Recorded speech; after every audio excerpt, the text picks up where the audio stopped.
Well, good evening to our viewers and listeners here in Denmark, and good afternoon to you, my dear old friend Christopher Caldwell in Washington. Thank you so very, very much for being with us. I wish I were with you in the flesh, actually. And actually, I should tell our viewers that we met here in Denmark. How is that, 12 years ago or something like that? It's all of 12 years ago, 12 or 13 years ago, yes. And I introduced you to the Danish julefrokost. It's a wonderful memory, yes. So thank you so very much for being with us. I want to ask you first about the current situation in America and how do you see the situation for conservatism. And after that, I want to talk about your wonderful book that came out a year ago, The Age of Entitlement, that I think I can really recommend it to a lot of Danish readers because it's a perspective that we rarely get here. But first, Christopher, how do you see this situation that you're in America at the moment? Trump leaving office, a new president stepping in, the former president is being impeached. And there's this battle for the soul of the nation. There's this battle about the Republican Party. How do you see this very special moment in your country's history? Well, you asked me first about how I saw things for conservatism. Maybe I can address that first. I would say, conservatism in the United States, as in certain other European countries, say, has kind of come to mean populism. I think it has that in common with maybe France or Italy. The situation for populism is actually really not bad. I mean, the issues are, you have globalization largely unchanged. Certain of the problems of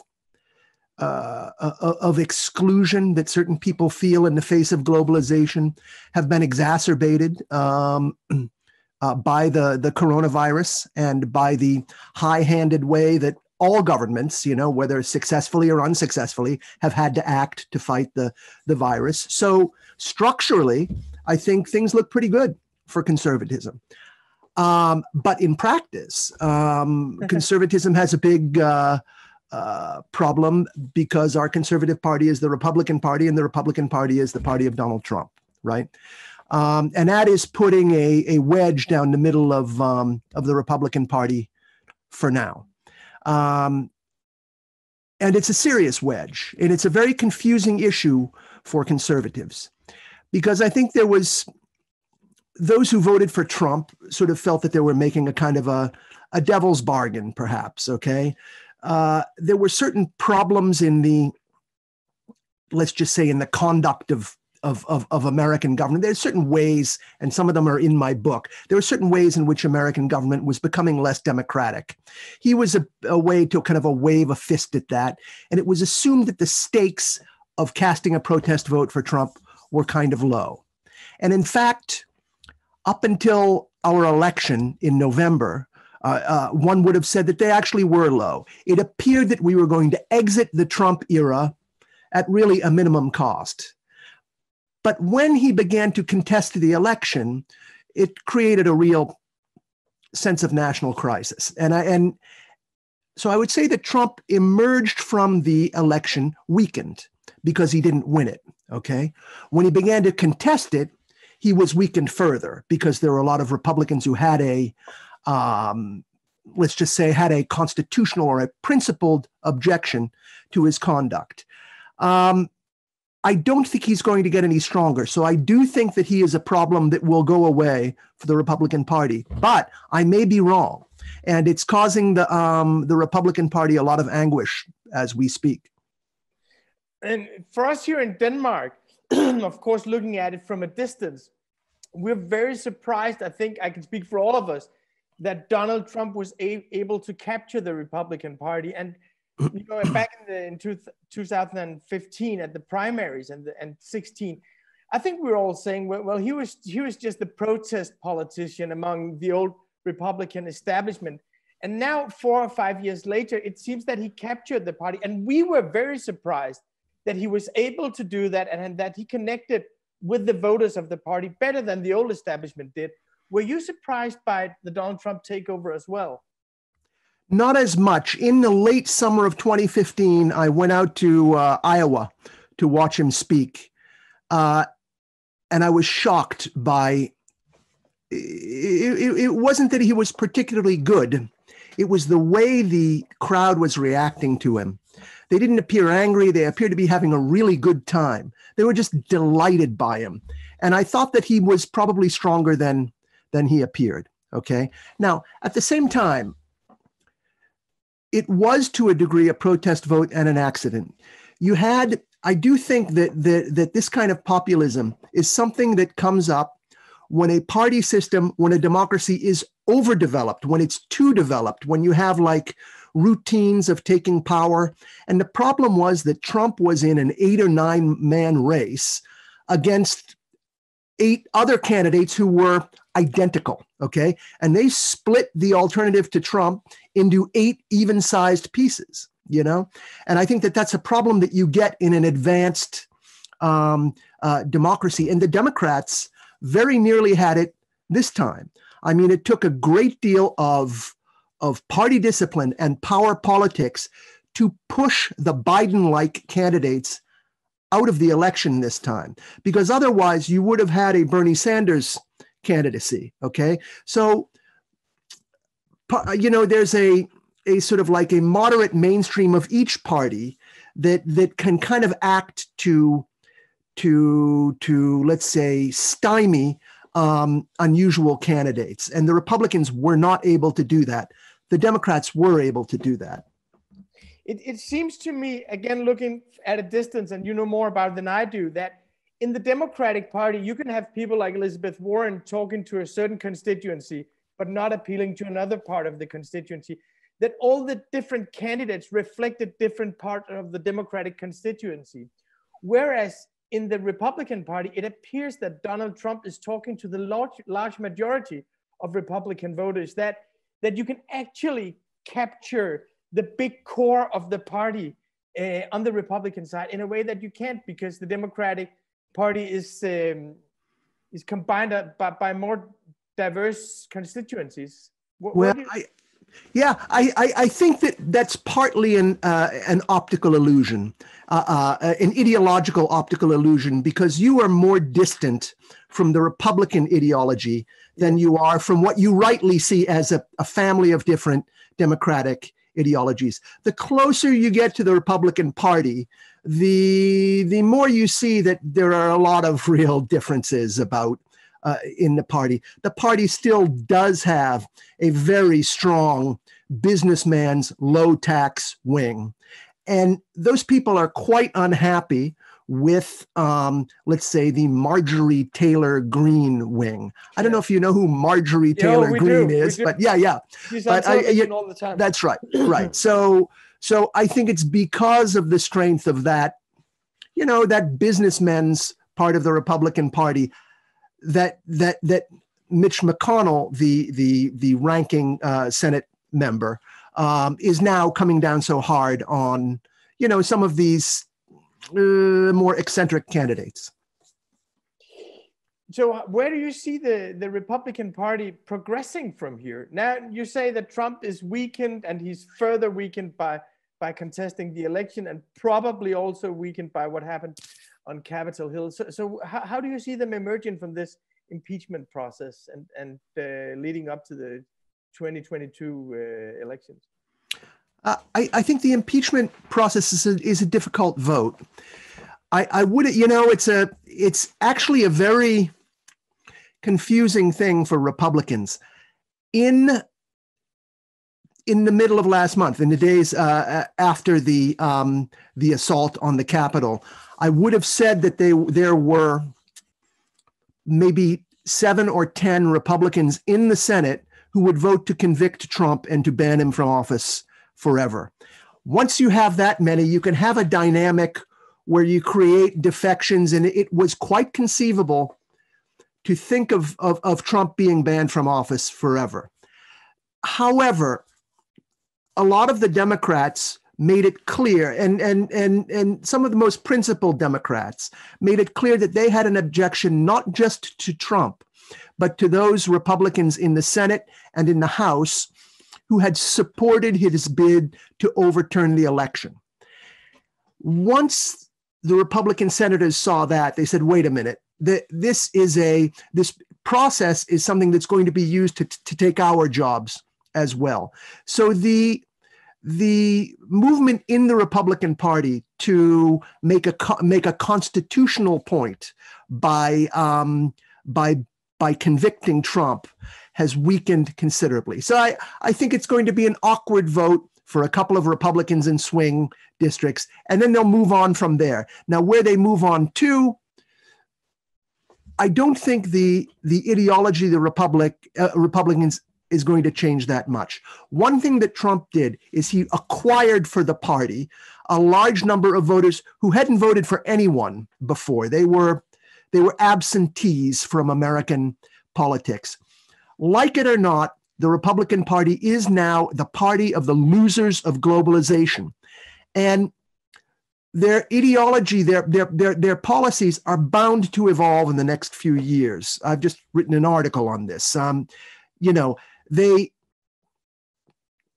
will certainly continue to be anti-immigration. I think that's a key. I mean, anti-labor immigration, anti-low-wage immigration. That's a key component of their ideology for very practical reasons. Their voters are now the people who compete with that labor, But I think that they may also grow more receptive to things like minimum wage laws, which you would never have associated with the Republican Party in years past. There are two schools of thought here in Denmark. One is saying, well, Trump is an exceptional phenomenon. He was part of American culture for 50 years. People grew up with him. He was always there, whether he was the manager for the Mike Tyson boxing fights, or whether he was building Trump Tower, whether he was the director of a wrestling match in Atlantic City, or whether he was on The Apprentice. So he's something absolutely exceptional. He had a grasp on people, and he had a way of talking, and he had a way of understanding media. So he was something exceptional that cannot be duplicated. Then you have another school of thought saying, well, Trump actually has a very strong narrative that he'll compete with the Chinese. He won't let the immigrants compete with the American workforce. He doesn't want a globalization that's taking the power out of American industry. He does not want to be lectured by the liberal elites. That all in all, we can say, well, he's made tax cuts for the wealthy, but all in all, there is quite a strong narrative for a white working class party in America that is developed by Donald Trump, and that will be the direction of the Republican Party. Where do you see these? Which one of these two do you subscribe to? The second. The second. Yes. Yeah. Yes. I think that there are a lot of celebrities who have a real rapport with the American body politic. I mean, that's what, I don't know, for better or for worse, we spend a lot of time pumping up people's images on television. Now, once you do that,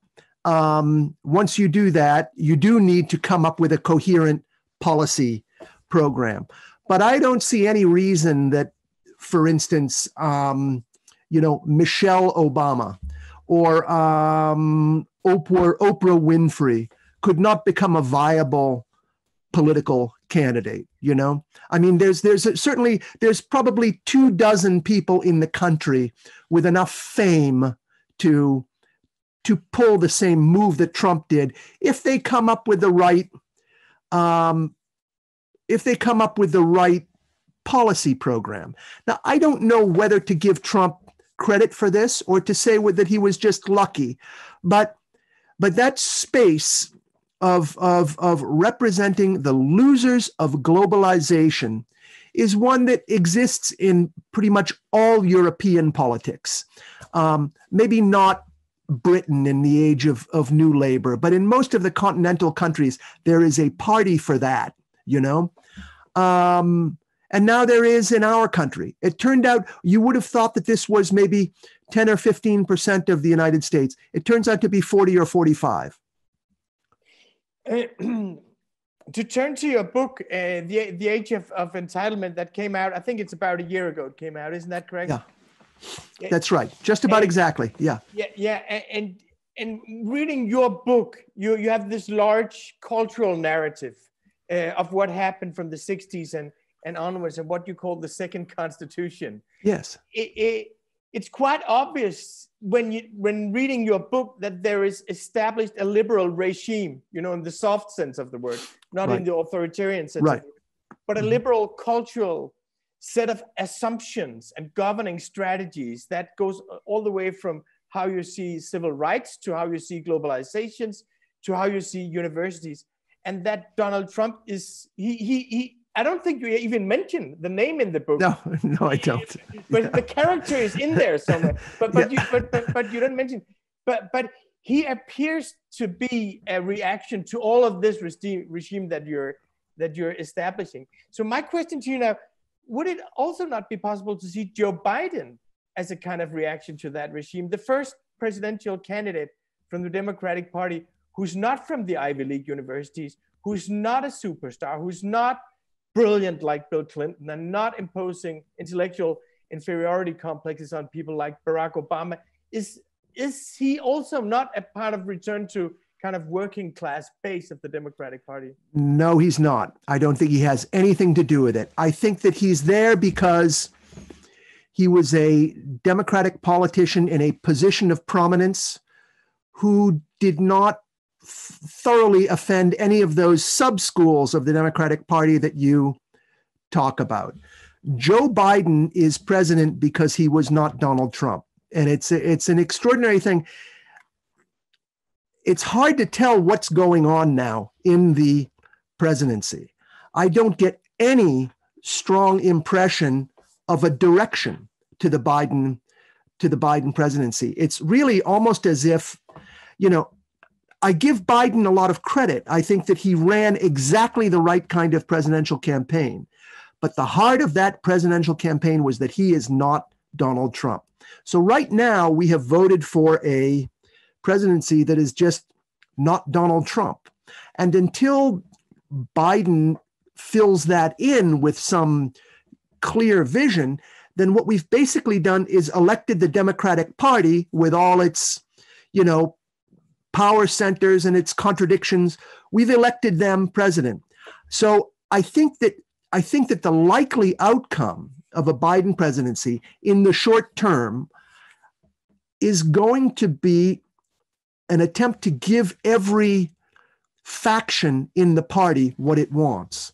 So the multicultural part of the party is going to get open borders, and the Wall Street part of the party is going to get a crackdown on some of these smaller traders who've been cropping up on the internet lately, and you're going to get a lot of environmental regulation. The answer to everyone is going to be yes, until that begins to create contradictions. And then you'll see, then Biden will have to choose, if he can choose, if he is the actual chooser in this whole arrangement, which I don't think is certain either. And then you'll see what kind of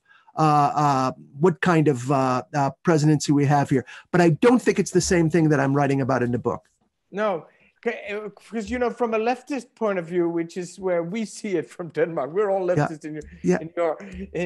We would be hoping that he would raise the minimum wages, that he would make some public, good old social democratic investment in American infrastructure, and that his globalization strategy seems a bit more protectionistic, a bit more focused on American industries. So we're hoping that he would offer something for the workers of America that's better than what Donald Trump is offering them.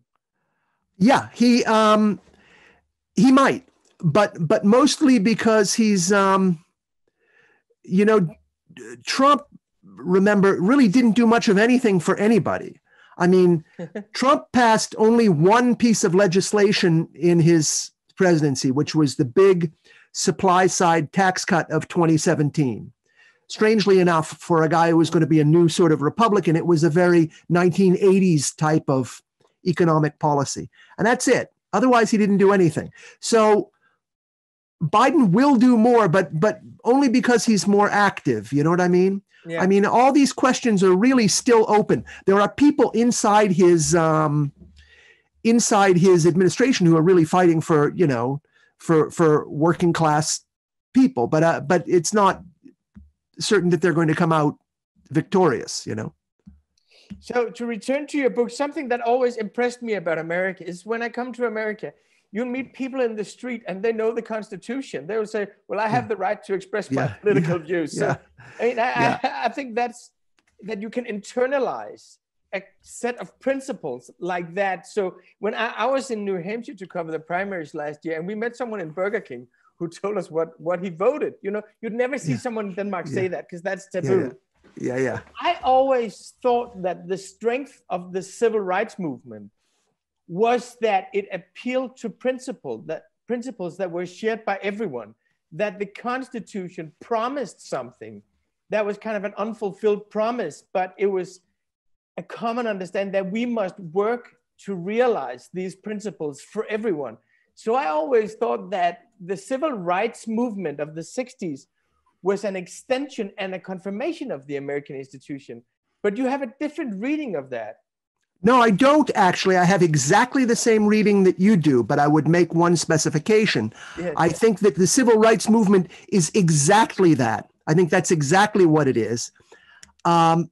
And that is why Americans in 1963 and 1964, let's say between the assassination of John F. Kennedy, which is a much underestimated event in American politics. It's a paradigm-changing event, a Sarajevo type event in American history. Between 1963 and 1964, with the passage of the Civil Rights Act, Americans thought that was what they were getting, an expansion of, or let's just say, an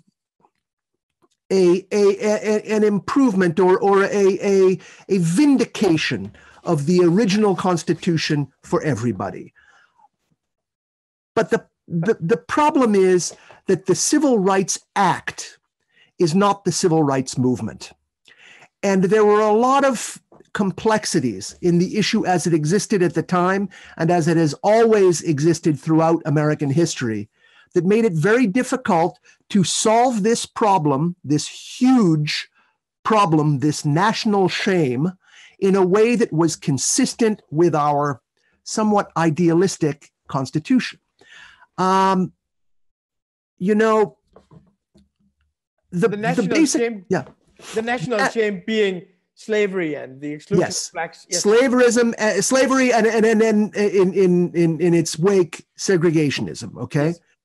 It's a hard problem to solve. It sounds like an easy problem. It's an easy problem to talk about morally. It's a hard problem to solve practically. And the practical problem, one practical problem to start with, is that that segregation was a system that was put in place by democracies. All our states were democratic. Now, you know, when we're sitting around, we can say rhetorically, well, some democracy, you know, they don't give the rights, you know, to vote to a third of the population or whatever. But the people in those states understood them as democracies. And in their shape, they were American-style democracies. They had they had a governor, they had two legislatures, they had a court system. They worked like an American democratic system. Therefore, to break it, you needed a system that would go behind the democracy. You needed a system that would say to these states, you know what? You can call yourself a democracy, but you're not a democracy, and we claim the right to overrule you. And that is what civil rights did, okay? All right. There were a lot of people warning that that's a dangerous thing to do in 1964, okay? But I think that most Americans were so sickened by what they were seeing on their televisions from Mississippi and Alabama that they were willing to do it to stop that. What I don't think anyone understood, and this is the heart of my book, is that this was a new broad principle. It was not just a pragmatic solution to a local problem. And so it very quickly happened that people said, well, you know, we are far from the South here, far from the deep South in Kentucky, you know, but we have a problem with school segregation. And, you know, we can't vote a new system in our state. So we want the federal system. And the federal system that was put in place by the Civil Rights Act was a very strong one, okay? The new things that came in with the Civil Rights Act, they involved, you know, it created a whole bunch of new crimes. It permitted the federal government to overturn the electoral systems of these southern states, to withhold funding on which the southern states were quite dependent. It permitted them to sue, and it permitted them to investigate in a way that was very inconsistent with our Constitution. It also permitted them to look inside of organizations to discover whether they were guilty of racism. This was very, very powerful law enforcement. And so it became very tempting to use it. As I was just starting to say, in Kentucky, if you had segregated schools, those who wanted Black students to be sent to school with white students could say, wait a minute, we cannot pass this through the state legislature. No one wants to change the school districts, but we're going to sue you in federal court. And then it can go up to Washington, and people say, well, yes, you do have to integrate your school system. And so busing plans started. They started in Louisville, as I mentioned. They also started in Boston. Boston is the great abolitionist, anti-slavery part of the country, you know, but it had, you know, underprivileged Black neighborhoods where people had just moved in the last generation or two. And they had a great deal of trouble finding a home in an extremely multi-ethnic city. Until the 1970s, you know, the United States was a very multi-ethnic place of enclaves, you know, kind of the way European immigration is in many cities now. In the United States, you didn't have like people mixed all together the way they are now, you know. The European immigrants were still Irish in this neighborhood, Italian in this neighborhood, etc. In cities like Boston, Black people got lost. So the federal government began ordering all sorts of major changes in American life to stop racism. And it also began to do it in more and more parts of the country. And then over time, other groups began saying to judges and to bureaucrats, you know, they began saying, look, I understand that I am not a Black in the segregated South, but I am an immigrant and I would like my children to be able to speak Spanish in school. Can't you, by analogy, use these laws to, you know, permit me to have bilingual education? Women began to make these demands in corporations when they felt that they were sort of stopped by an old boys club. And so pretty soon you had a second system that was working on many fronts to overturn the outcome of democratically decided laws. And that is really the heart, I think, of the argument in my book that you describe. Americans really felt that the true source of power had shifted from democratically elected legislatures to courts and bureaucracies. And finally, you got the situation, maybe starting in the 1980s, but growing and growing and growing until 2016, where the country began to sort itself into different groups, depending on whether they thought that was okay or not. You know, if you were generally satisfied with the lot of the United States, and there were many reasons you could be satisfied with the lot of the United States, maybe you are one of the those Black people in the South who was given rights by this legislation. But maybe also you're you're a very successful global entrepreneur. You know, if you took a happy view of the last 50 years, you'd sort yourself into one party. That was the party of the Democrats. If you took an unhappy view of the last 50 years, you would sort yourself into the other party, the Republicans. And I think it was Bill Clinton who first noticed this dynamic going on. I mean, he said about 20 years ago, if you look back on the 60s and think that it did more good than harm, you're a Democrat. And if you look back and think it did more harm than good, you're a Republican. And I can't think of a better summation of what my book is about. So it seems that there is a political alliance between the legal system and progressives, where they ally, and this is very interesting for me to read, because when I was a kid, we saw all these TV series from America where the progressives, they were lawyers. And, in my country, lawyers are conservatives because we don't make social change to the legal system. You make progressive change through the legal system. I don't know if that's right, but I think because we have a very strong labor movement and we have very strong social democracies, we look a lot more at redistribution of money than the redistribution of rights that you do in America. But so is it fair to say that you actually you share the problem of the 60s? You say we have this national shame. Blacks are excluded from democracy, but you have skepticism about the political method. Right.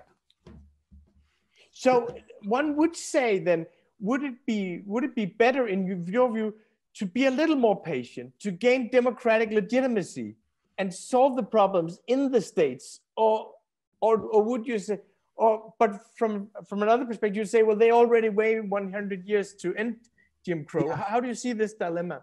That is the dilemma. I mean, it was an awful long time to wait.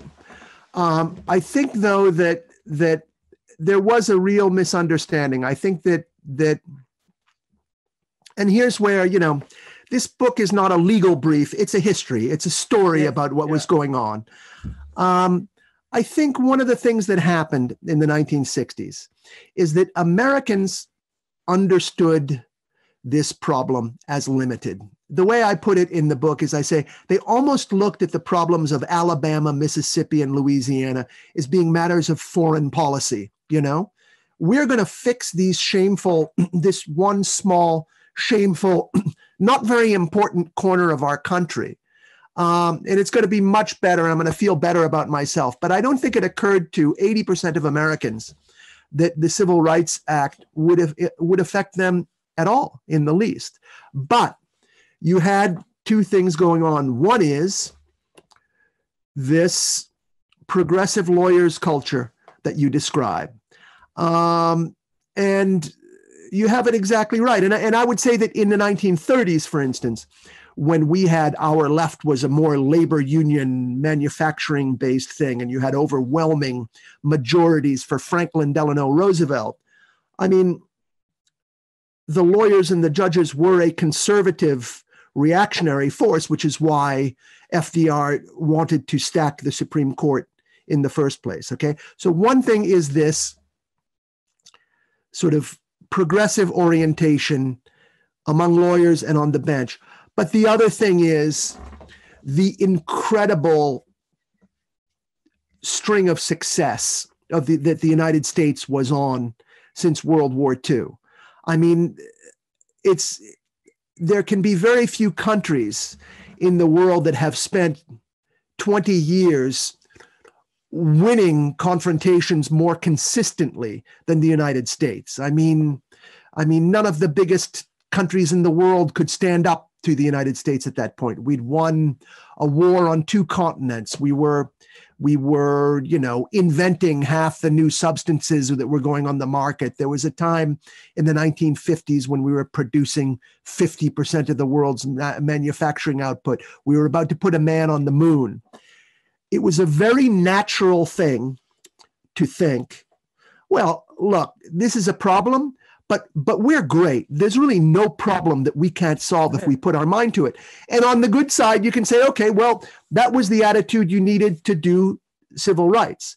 on the bad side, you can say that's the very same attitude that we brought to Vietnam. You know what I mean? Yeah. A real sort of like a tremendous hubris, I guess is the word for it.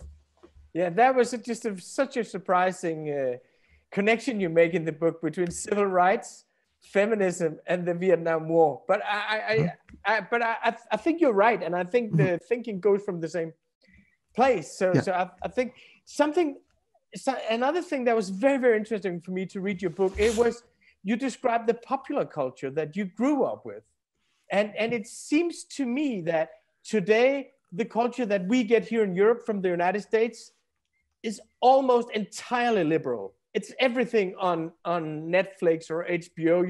You know who are the good guys and you know who are the bad guys. Definitely. And if you see an overweight white guy, you know that he's a racist. And but you tell me that in the book that it was very different.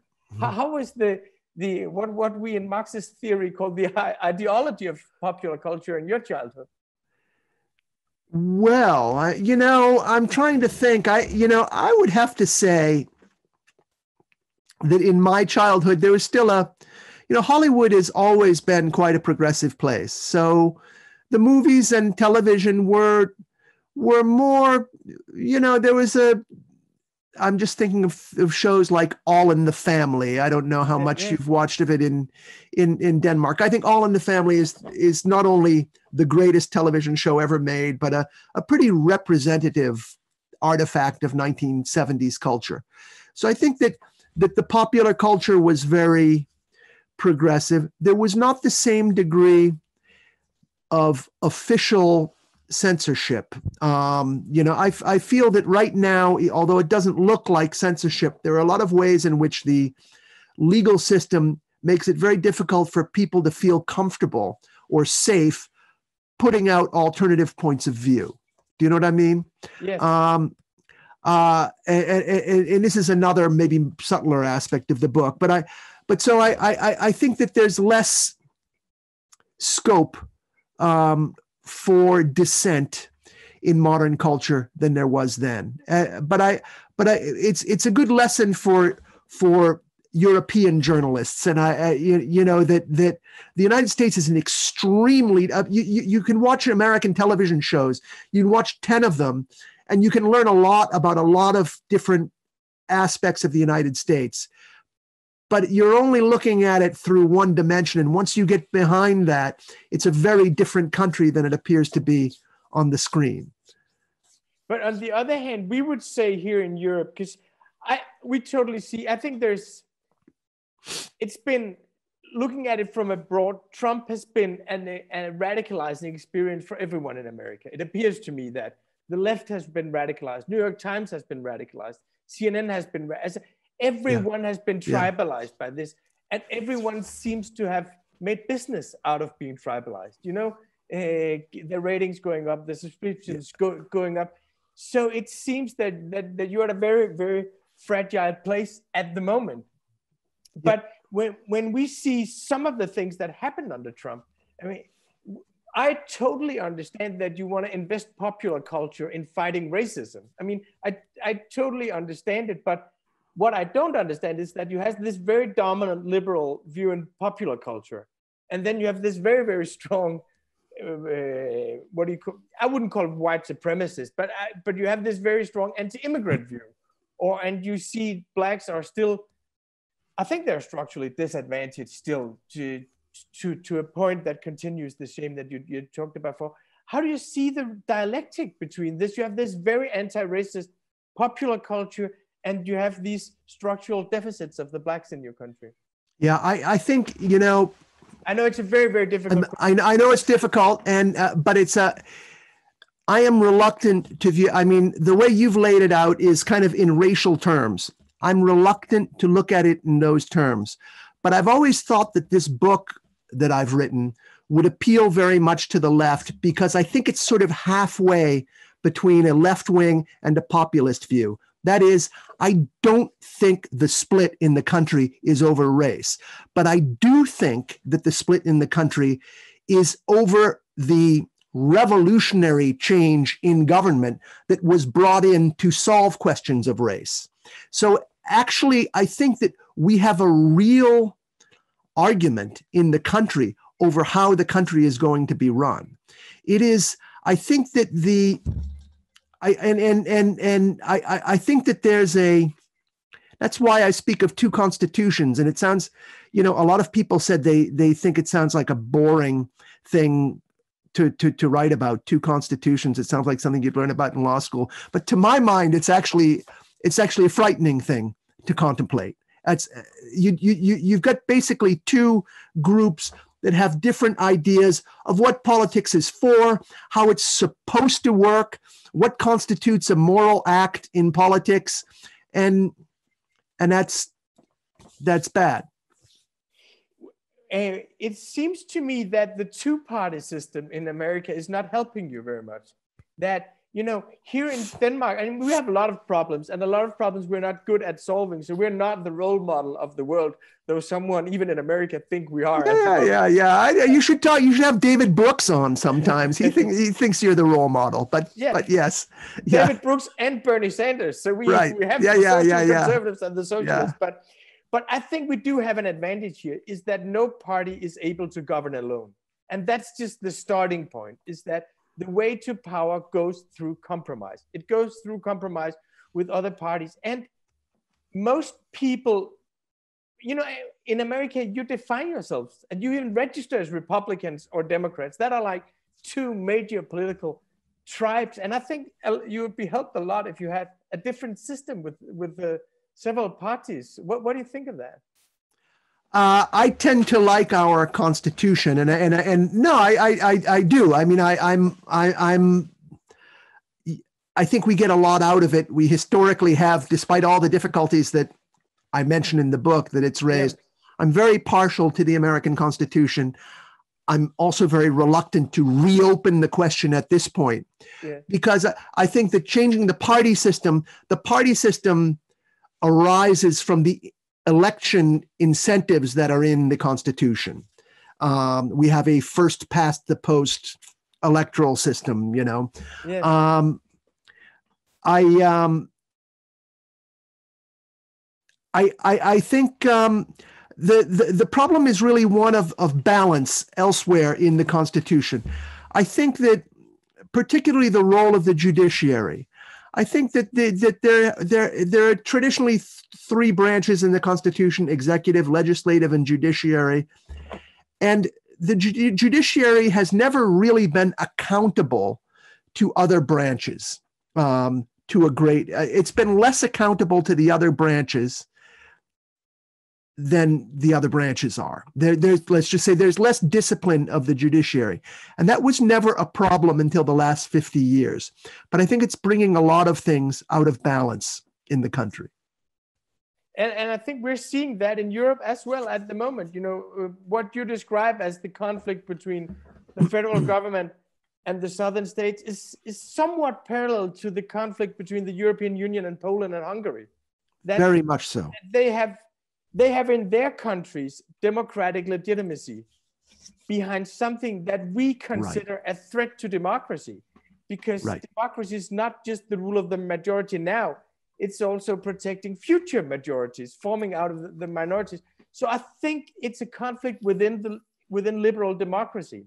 Yes, and I think it's an almost perfect analogy, except remember, that Poland and Hungary, whatever they're doing now, are not doing anything that's on the same emergency level as Jim Crow segregation was. Do you know what I mean? Yeah, it's just it's an institutional conflict. Not a material. Well, but I think in the institutional sense, I think you have it perfectly right. There are also certain countries that have parallels to the United States. I think Italy's problem with its justice system bears a certain resemblance to the conflicts in the United States. Well, I have two more questions, and then we have time, unfortunately. The first one is, sometimes when you have changes that are brought about through the legal system, then they're ahead of time. They're like a legal avant-garde, and you catch up with it. You see, so at the time you couldn't secure voting rights for blacks. So you did it democratically, locally, through the legislature in the state. You did it federally, and you did it through the judiciary. But then 50 years later, you have legitimacy around it. So you see kind of the democracies are catching up with what the legal systems are doing. And I think you see that on some moral issues when it comes to abortions or same-sex marriage. Isn't that a dialectic that you underestimate in the book? I don't think I do. In fact, I think I address it quite a bit in some of the later chapters that involve gay marriage. You know, this very subject came up a lot among advocates for activists for gay marriage. And they said, well, do we want to push for the courts, through the courts, or do we want to wait for the legislatures?